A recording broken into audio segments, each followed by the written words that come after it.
nuufafu. Gammachuun gammachuutti nuufafu. Gennoonni dhiirri isa gammadu.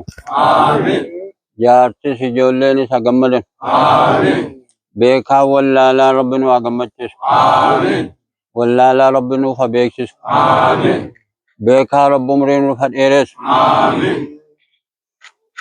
Egaa tazwiijni kun tazwiija barakaa nuuf haa ta'u.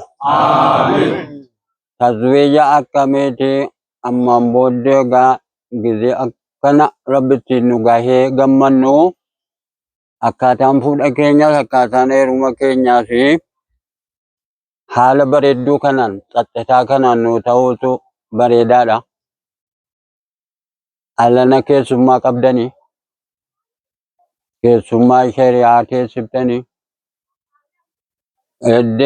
ergasii matoorii tokko tokkorra waa godhannee waa gammannu sana walumatti gammannu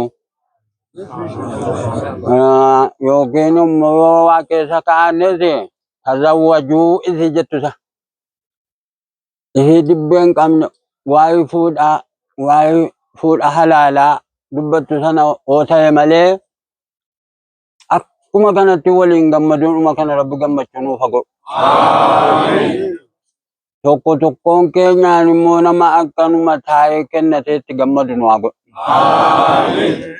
Warra akkanumatti taa'e immoo wal fuusifatu Rabbi nu haa godhu. Ijoollee keenya warra dhiiraas shari'aa Rabbi nuuf haa barsiisu. Warra durbaa shari'aa Rabbi nuuf haa barsiisu. Abbaa fi haadhas Rabbi irratti haa tursu.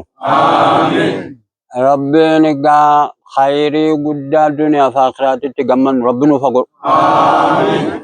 Gizee asii kaanes egaa silaa wanni biraa hin babbanamu jenneerraa walumatti gammadaa wajjin deemuu Rabbi nu haa waffaqu.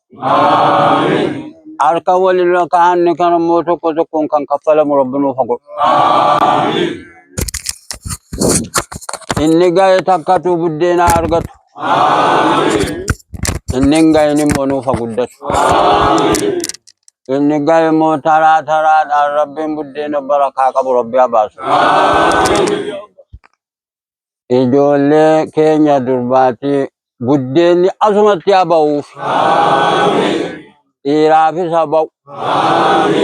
Mircaadhaan booddee yoo isa caalu jedhamee ta'e malee tokko tokkoon ijoollee keenyaatti buddeenni mana mana isiitti haa ba'uuf. Biyyuma isii keessatti haa ba'uuf. Dhiira keenyas Rabbi hin rakkisin. Durba keenyas Rabbi hin rakkisin. Nuu kenneeraa makluuqaa akka nuu kenneen ennaa siin geesse buddeena isiitiin Rabbi haa ga'u. Abbaas Rabbi umurii haa dheeressu. Haadhas Rabbi umurii haa dheeressu. Sabiyyiin Rabbi nuuf haa beeksisu. Akkuma kana immoo gaa qalbii shari'aatiin wal dhaggeeffachuu Rabbi nu haa mallaku. Darasaanu keessa faca'ee jiru kanallee hixaasaa Rabbi biyya kana haa tolchu. Sababaa darasaa qallabaniin immoo quufti biyya kana haa galu. Sababaa shari'aan jaallatamee ol fudhatameen immoo Rabbiin gara quufaatti biyya kana Rabbi haa geeddaru. Rizqiin Rabbumaan biraa ta'a. Silaa'u Rabbi namaa bane wanni namatti quufu hin jiru. Rabbiin sababuma mutaallimaa kanaan immoo ayyarii nuu qayyaree gara quufaatti nuuf haa jijjiiru. Gara jaalalaatti nuuf haa jijjiiru. Gara walii galteetti nuuf haa jijjiiru. Gara barakaatti nuuf haa jijjiiru. Barakaan immoo umrii keenya keessa rizqii keenya keessas Rabbi nuuf haa kaa'u. Wal jaalala Rabbi nuuf haa kennu. Wal jibbaa Rabbi nu keessaa haa kaasu. Balaa minaanii Rabbi nurraa haa deebisu. Balaa horii Rabbi nurraa haa deebisu. Aafaatii namaa Rabbi nurraa haa deebisu. Aafaatii sabiyyootaa Rabbi nurraa haa qabu. Aafaatii warra beekaas Rabbi nurraa haa qabu. Aafaatii beekumsaas Rabbi nurraa haa qabu. Amma xumuraatti immoo Rabbi nu haa bareechu. Dhiirri keenya gennoonni keenya bakka jirutti haa gammadu. Jaalala isaa wal keessa kaa'ee Rabbiin guyyuma hadhaa kana ijoolleen danuu na ilaallatamtu. Amin jedha argumaati. Danuuna ilaallatum. Danuuna dubbatatum. Danuunsi walii hataatu. Guyyaa guyyaadhaan immoo fuudha halaala ta'e Rabbi awwaffaqu. Dhiira keenya Rabbi rakkisin.